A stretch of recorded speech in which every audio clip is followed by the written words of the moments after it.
Hey everyone's Classic DM, and we're venturing into some new territory, kind of going back to our advanced Dungeons and Dragon roots with some really cool ideas oriented around the Village of Hommlet, the Temple of Elemental Evil, and going back in time before all that began. So let's just go ahead and get you a good, solid overview of the ideas that we've got in play here and how it's going to be a new video series. It's going to be really fun for people who like hanging out and watching our AD&D stuff. So many of us remember years and years ago, or even in recent years, in the different versions of AD&D, playing the Village of Hommlet, and the Village of Hommlet is considered like one of the classic first level, first to four level campaigns, where you have a small, little, interesting little Middle Ages style village, and you have this adventure to the ruins of the moathouse, and that kind of goes from there, and eventually leads you to the Temple of Elemental Evil, which is like levels 4, 6, 7, and 8, maybe even a little higher. And there's a whole backstory behind that entire campaign. It's really complex. A lot of the core elements and history of the whole World of Greyhawk anchor on what happened before these dungeons were released. And so today's episode, we're going to talk about some of that history. We're going to talk about some of that background. And we're also going to talk about how we've created an ensemble cast of characters that are going to go back before all this took place, and we're going to play through this entire campaign right at the height of power of the elemental evil, long before it was sealed, long before the prince was captured, long before half the buildings built in Hommlet were even there. So it should be really fun, and this episode is going to give you kind of a backdrop of all that. Following this episode, we're actually going to draw the map, and we're going to talk today with our overhead camera about how we took the existing map and marked out things and went through all the details of the original module to determine what would actually happen where and what period in time in history. Because what we're trying to do is Hommlet is a stake in the ground. It's a fantastic existing module. It's over 40 years old now, and it's something that if you've never played it, you should play it. But it kind of starts after World War II, if you know. And so before World War II, before the module starts, there was a massive, huge battle, and we're going to talk about today the Battle of Emridy Field. And before that, the forces that built the actual temple, chapel / of elemental evil were controlling this entire region. And this entire region of Greyhawk has a number of different factions, has a number of different kingdoms. It has all the different races of elves, dwarves, gnomes, all kinds of people and folks are living in these areas. So we're going to talk about how we take all that and introduce the original problem at hand, and how some first level characters we've created with really interesting personalities are going to be our ensemble cast to play through that whole adventure using AD&D first edition type rules. So cool. Let's go on and get moving on from there. So, if you've played Hommlet and you got your old copy from a long time ago, you remember these blue line maps. They're wonderful. And the first picture you ever see of Hommlet, it just brings back nostalgia. For some of you guys who are a fan of the channel, some of you here for nostalgia, some of you here for Pathfinder, some of you here for general whatever kind of instruction. So what we're going to do here is step way back in time when we were kids playing AD&D. We're 11, 12, 13 years old. This stuff comes out in 1977, 78, 79. We're like in middle school, right? So we're like 13, 14 years old. And Hommlet wasn't the first thing we ever played. We played In Search of the Unknown, when I think it was Mike Carr's module. We played some other ones around the perimeter. And then we actually started playing the Against the Giants campaign before we went to go do the Hommlet, because Hommlet came out a little bit after that. So it's kind of out of order. So when we first experienced it, we were already pretty good players. Now, if you've never played it, in whatever edition you're playing, even if you're playing 5th edition now, you should go dig into this world, because the World of Greyhawk, the original cover is there. This is the original cover. It's this little binder folder that you can get on eBay. It's probably expensive now. But inside are these two big poster size maps, beautifully illustrated on a hex grid by Darlene, who's a famous artist in the whole TSR lore. If you've got a copy of the Art and Arcana book that they released, the hardback book for last year, you should check it out. A few years later, in the 80s, they released an updated version of the cover. They've always made additional revisits to Hommlet. I think even in 3rd edition, there was one by Monty Cook that went back to Hommlet. There's a Return to Elemental Evil adventure. They did a lot of this in 3rd edition. They returned to the Tomb of Horrors and all this kind of stuff. So there's a 4th edition hardback book about this. And I'm not playing a lot of 5th edition, but those of you who are and really having fun with it, I bet you there's something related to 5th 5th edition there too, even though they don't really focus a lot on Greyhawk. So let's spend a few minutes and talk about history. If you've got a copy of this old Gazetteer, or however you pronounce it, there are some elements about this region and some key people who are characters that are going to be characters in the backdrop of the world that we're going to play in with our module. So our module, which isn't a published module, it's just something free we're doing for fun, has these people are in power. So you have Selene, which is from the kingdom of Yolanda. Excuse me, her name is Yolanda from the kingdom of Selene. That's more of an elven region, which I'll show you on the map in a few minutes. In the kingdom of Fordyndi, you have Belvor, okay? And then we also have Thrommel, who's a guy who ends up being captured and kidnapped and killed and found in like the inkwell room in the bottom of the Temple of Elemental Evil. Spoiler alert, right? A little late on that one. You have Hazen, who's an arch cleric of Valuna, and then this county, the town of Wilfric, who is kind of running Verbobonk, which is kind of a funny name. You may notice here on the background picture we have kind of floating in the background, we have kind of a close-up view of that region. So let me just leave that up for a minute while I kind of tell you what we're talking about. So basically what you have here in the very center, you see Cron Hills. Right above that, you have Verbobonk, which is kind of like the next nearest major city, which is part of this whole Valuna, which is a nation on the left. And then in the upper right is the kingdom of Fordyndi. And on the far right is this, lake of endless depths called the Neardir or Nidir, however you want to pronounce it. Now, right to the right of the Cron Hills, and in the Cron Hills is kind of where the Village of Hommlet is. And up into this beautiful forest to the right, which is really fantastic forest, is called the Gnarly Forest, and that's where Nulb is and things like that. Down below that is Welkwood, which has a lot of 100-foot tall redwood type trees. Selene is kind of an elven kingdom, and then you have this massive mountain chain called the Lort Mills that runs all the way kind of going up to the northwest up to the Loridges. You see that? And then of course Valuna has a capital, the capital city of Valuna. Our ensemble cast of characters, we've created their character sheets and everything, and I'll show them to you today. We did our cool portrait thing in Black Desert like I've done in the video for. We created characters that come from all parts of these regions, and they're all kind of brought together with a mission to find out what's going on down in Hommlet, because bad things are happening. So word is getting around, kind of in a Lord of the Rings kind of way, that bad things are happening. So this party of 6 that we've created are going to kind of all kind of collapse on Hommlet to see what's going on.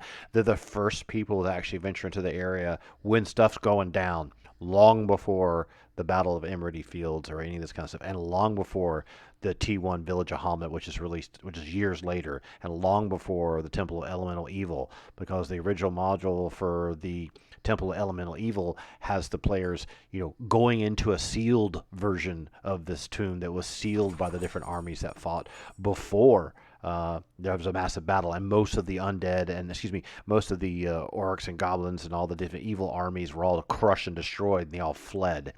So with all that in mind, let's go take a look at some quick little entries. The quality of the stuff is a PDF copy from a long time ago. So there's mentions throughout the World of Greyhawk Gazetteer about the different elements of the storyline. If you pick up on it and start doing searches for Hommlet or searches for Temple of Elemental Evil, you'll see how the story all interconnects. So if you want to learn about Valuna, which you see on the background map here to the left, it tells you what's going on. Valuna returned to normal affairs after it engaged in a formal military action against the horde of elemental evil manifested itself. That's the first yellow highlight that we have happening right here. You also see down below where it says the semi-independent Viscount of Verbobonk, right, which is the city you see right above the Cron Hills on the left-hand map, is a willing vassal of the state, and his inclusion in the council makes him an 8th noble. So in essence, Valuna, this massive city, massive kingdom with Valuna City as its main capital and Mitric as its primary capital, Verbobonk, which is kind of a capital of the subsidy along the Velverdiva River, which you see kind of trickles through the whole region to the north, and then right below that is where Hommlet is. So you probably know that if you've played already. I won't dwell on it too much, but if you read the entry below about Verbobonk, which I've kind of pasted on one page for you, this is kind of a small area that tells you a little bit about the background. So Hommlet was kind of caught in the middle of this massive situation where, the Temple of Elemental Evil is built, and then the moathouse is actually built, and then people start raiding and taking over, and the Village of Hommlet is covered with pestilence, and there's evil army and forces occupying it. Imagine something from the 1500s where Milano is captured and conquered by Francis I. Characters that happen in my book, Iron Will Rust. So, kingdoms are being conquered and taken over. So this adventure happens right when that's happening. If you go a little bit further on, let's see some of the other details. Furiandi, which is the kingdom that's kind of off screen here. Let me pull this off so you can see it. The kingdom of Furiandi, which is above the gnarly forest and to the northeast of the Cron Hills, is another key player. They're in alliance with Voluna. There's like a betrothed kind of, this person's daughter's going to be married to the son, prince kind of situation happens. So these two kingdoms, it's kind of like France and England for a while, are going to be connected and they're allies. So when all this evil rises up from the south and starts establishing this temple of elemental evil in the gnarly forest where Nulb is and all this kind of business, that's where Furiandi becomes kind of a player and part of the whole major battle that happens. Let's pull our player panel back up again. So you can see the notation I've listed right here about Belvoir the Fourth is the most noble and just king, and his realm is closely allied with that of Voluna, as I was just mentioning, constantly warring against the evil Horned Society, which isn't shown on the map, and Iuz. Now, Iuz is a key player. If you know your Greyhawk mythology, you know who Iuz is. If you don't know him, go look him up on the internet. So we're calling our kind of homebrew campaign thing that we're going to play through here over the next few months of this year, and with maps and everything, is we're going to call it the Rise of Iuz. Just kind of, I think that makes sense. It's kind of a huge central thematic character for the whole story. But as it says here on our pane at the highlight, the leading contingent of expeditions mounted by the Earl of the Shieldlands against the Bandit Kingdom. So that gives you a little bit of basic idea of how Furiandi fits into the big picture of the Greyhawk world. But once you start digging into like the entries for the Cron Hills or the gnarly forest, once again you take a look at the map here in the backdrop. You see the Cron Hills and Verbalbank. You now got a sense how Voluna and Verbalbank are connected. You get a little bit of a hint about how Furiandi works in there. Now, how does the Cron Hills and the gnarly forest play into this Temple of Elemental Evil theme? Because this is all the past. We're talking about stuff that happened a long time ago in the past, and our adventure is going to go back to right before that happens. So the Cron Hills, they estimate 20,000 gnomes live in the region. There's also dwarves that live in the region as well. They're also right next to the gnarly forest where Sylvan elves happily roam over their cruise, right? Whatever that means. So you have elves, Sylvan elves. It's almost like something you see in a Tolkien novel. So all these elves are living in the gnarly forest, and all these gnomes are living in the Cron Hills, mining and doing jewelry or whatever else they want to do. And you got dwarves maybe living in the Lortmill Mountains and mix and match it with the Cron in the Cron Hills. Some dwarven enclaves exist in the Cron Hills where they butt against the Lortmills. All the number of such demi-humans is not known. So when they wrote this, because here they're kind of like saying, like, we're not really sure. We're kind of going to give you an overview of what we think is here. The gnomes in the region were instrumental in the organization of an army which drove the humanoid hordes from the Lortmills and the Cron Hills. They likewise served as honor in the host which defeated, again, the horde of the elemental evil in the battle above Verbalbank. So you will find, if you're a real hardcore historian for Greyhawk, and some people are better at it than me, that when they actually start to talk about where the battle took place, you'll find there's a couple of words written wrong, and one will say it's east and one will say it's northeast. But if you look at this backdrop map, look directly above Verbalbank, you see a river flowing kind of southwest and northeast. You see where it kind of goes up and makes this horseshoe shape where this it's not AT&T, where this river intersects. That little niche right there, it's almost like a peninsula, is where this massive battle happened. So you see highlights discussing like what was the contribution of the gnomes from the Cron Hills, what was the contribution of the elves in the gnarly forest, and it gets really, really interesting. It's like reading world history, and that's one thing about Greyhawk I think is so relevant and relatable as a player, is the original version of D&D, based on chainmail and everything else, really started off as a Middle Ages war game. So because it kind of comes from the, this passionate view, this, fantasized, dramatic view of the Middle Ages, and instead of focusing on the Black Plague and the real history, trying to make it romanticized. There's a lot of D&D in the World of Greyhawk is this romanticized kind of Middle Ages, early Renaissance kind of a vibe. So you have some more touches on history about this great battle against a horde of elemental evil. Well, we're going to get into the real details here in a minute, and then we're going to introduce you to our characters. Next, we talk about the gnarly forest, right? The inhabitants of these woodlands are free-spirited folks, so no formal government's ever likely to hold sway as long as there's deep woods to shelter resistors, and we're looking down here. The Viscount of Verbalbank is well liked by the folk dwelling in the northeastern portion of the Gnarly, while the Queen of Selene is favored by those in the south. So you can almost see the relationship between these different groups living here. You have gnomes in the Cron Hills, you have elves, you have humans and people mixing and living in Verbalbank. They're associated with Valuna. So everyone's getting along, everything's wonderful, right? The forest is home to many fierce creatures as well, and many humanoid bands rove about seeking to murder and loot. So there is some nastiness happening there. Those invaders work their way up through the Palmarge, or I don't know how to pronounce it, someone else can correct me. We used to call it Palmjar, which is the letters are out of order, but the Palmarge through the Sus and Welkwood. Let's just show you again real quick what we're talking about, because we're not going to dwell too much on the Palmjar and the Sus and Welkwood, but what we're talking about, you see what this town called Narwell is, directly below where it says Gnarly Forest. As we go directly south, that area is called the Wilds, and you can see the Woolly Bay. You can see the top, right behind my name, there's a huge inlet happening there. That's all considered kind of overrun with orcs and goblins and kobolds and giants and who knows what else is down there. So as they kind of filter their way up and go into Welkwood, which has tremendous, huge, beautiful redwood trees, and then to the Gnarly Forest, which has lots of beautiful rolling hills and pastures, maybe like Ireland, you can see how that evil influence is creeping up from the south. So it's not emerging from the kingdom of Furiandi coming down, it's just evil and badness is coming up from the south. It's circumventing Selene and sneaking into the woods. So when the whole rise of Iuz and the rise of elemental evil happens, that's where the kind of source is fed from, is from the south. Let's go back to the player panel here and take a look and see what else we got. Now, we do have on the right-hand side here, I thought it was kind of fun to toss into St. Cuthbert of the Cudgel. He's a major character, considered basically a lesser god or demigod. It's almost like a Man-Mech Lear type of, if you ever have the Deities and Demigods book, you've always had these like heroic characters like Favored and the Grey Mouse or Elric of Melnibon. So this is kind of like a lesser god. It's not like Bast or something from Egyptian mythology or some of the gods from some of the other campaigns. So, say Cuthbert is a big player in the whole region. There's even a picture of him in the Temple of Elemental Evil with his cudgel and his beard and his descriptions. We can read this to you right now. The Mace of St. Cuthbert is an artifact in the original version of AD&D. So St. Cuthbert has a church in the original version of the Village of Hommlet, and we'll show you that because we've got a really huge map here that we're gonna open up for you. When we get into taking a look at the overhead camera. Sorry about that.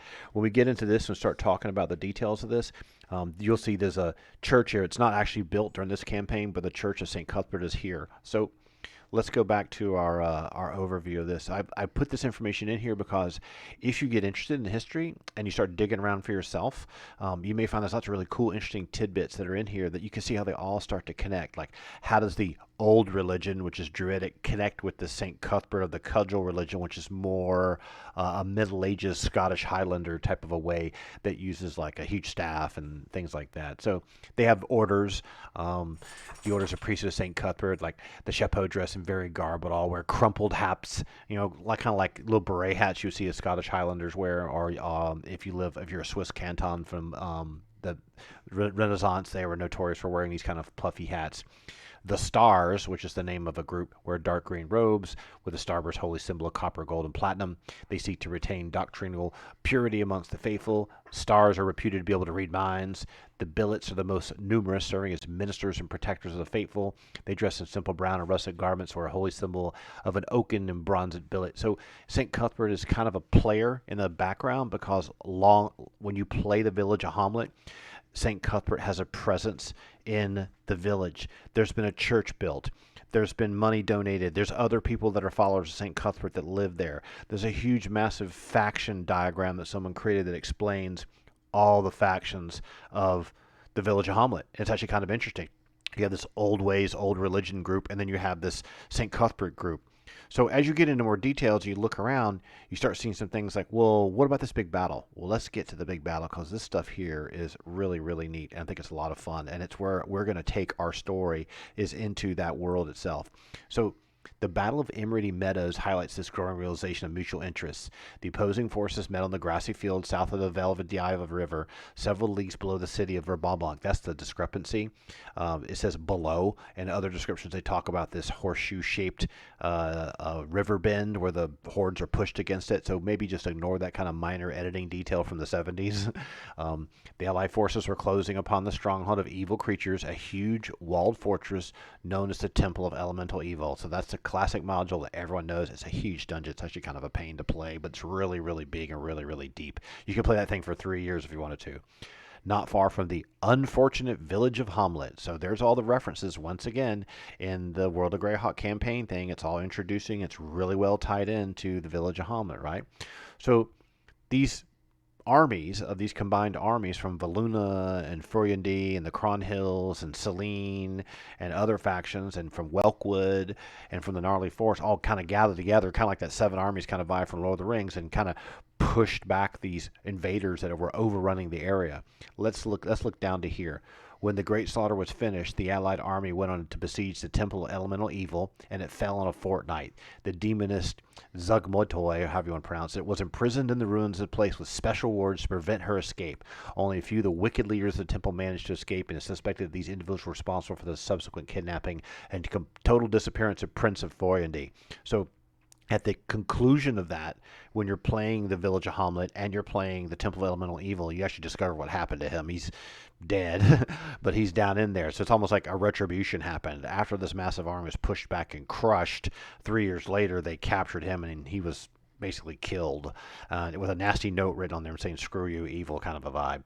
But if you look up above here, where I haven't actually highlighted this because this is actually a JPEG, let's read this two sections right here, and then we'll get on to our introduction of our characters, right? When the horde of evil creatures marched forth the next dawn, they were confronted by the serried ranks of the allied army. The pikes of Furiandi and Valuna were arrayed such their flank was secured by the Velvediva River. In the center were the banners of horse, and on the allied left were deployed bands of dwarves and gnomes, and a few units of elven archers placed in intervals in between.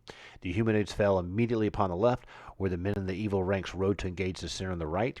The hordes of orcs, gnolls, ogres, thrust aside their hated foes and rushed to encircle and balance the allied army. Thus the fatal trap was sprung. The whole allied army pivoted. A squadron of knights drove into the rear of the onrushing evil squares, and elves emerged from the naughty forest on the left, trapped in this pocket with the bend of the Velvediva at their backs. All right, remember we mentioned this before. I'm going to drop this side camera here. I'll just show you once again. They're referring to this horseshoe shape in the river, and it's actually the Velvediva River where the AT&T the At River meets. So they're referring to that. It's a really critical part. It's not to the south, right? Drove the rear on the onrushing horde of evil and squares and elven merchant. I said that already. And their backs, army forming the quarter of the arc, packed mass evil humans and not felt hopelessly. So basically, they were crushed. So after that happened, and they pushed them back, there's even notations in the introduction to the Village of Hommlet about how there's times when people talked about how men in ochre robes were fleeing through the towns. As the big nasty battle happens up north and everything's destroyed, whoever survived and ran away, they fled back to the Temple of Elemental Evil. So, what happened is this army, this big massive army that wiped out this field with all these scrubs and orcs and everything and ogres and whatever else you had, once they're defeated, all the high power groups all flee back to the Temple of Elemental Evil, where they have this connection with Iuz and other nastiness going on. There's even Lolth involved in this, if you can believe it.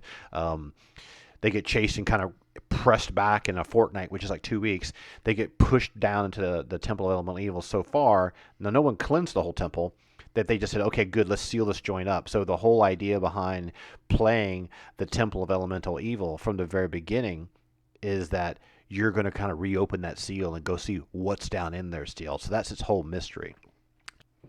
Okay, so just kind of summarize real quickly. So all this interesting backstory, all this interesting history before the Village of Hommlet, before the Temple of Elemental Evil, we're going to take you back in time to the time where all the evil is running the land, before half of Hommlet is built up, and we're going to have a brand new story to tell you what happened before. So we're going to take you right back to right before World War II. If you think of the big massive battle of Emridy Meadows is World War II, and the Village of Hommlet and the Temple of Elemental Evils, the follow-up to World War II, and all the strife that happens after it, we're going to go right to the very beginning during the Blitzkrieg era. So we've created an ensemble cast of heroes. So our next video is we're going to take a look at our original story that we've created. We're going to talk a little about the background history, and we're going to introduce you to this ensemble cast of level 1 good old-fashioned AD&D characters that have really interesting personalities that come from different regions of the World of Greyhawk, and how they get involved in this stuff before everything goes down into flying colors. And from that as well, we're also going to show you how did we go in and take this original cool module, right, and break down all the details of all the different characters, how old they were now, right, and go back in time to before they were there, and figure out what parts of the Village of Hommlet were really built yet and what was really going on, right? And in fact, we've even got a big, large poster-sized version of the Village of Hommlet that we're going to draw the new map on top of it with our cool little architectural sketching technique. Then we're going to walk you through, like, how do we make the decisions to draw this? What would it be like to redraw this world 40 years, 25 years before this all went down? So that's going to be our next episode. Be sure to tune in on that, and hope you found this a really cool, interesting idea that we're doing to be something of interest to you, because I think ultimately it's going to lead us to a lot of fun gameplay in Advanced Dungeons and Dragons. So leave your comments and suggestions below. I'll try to put links to some of those content and some of those books that I mentioned during the video, and we'll talk to you soon. So take care, and we'll talk to you later.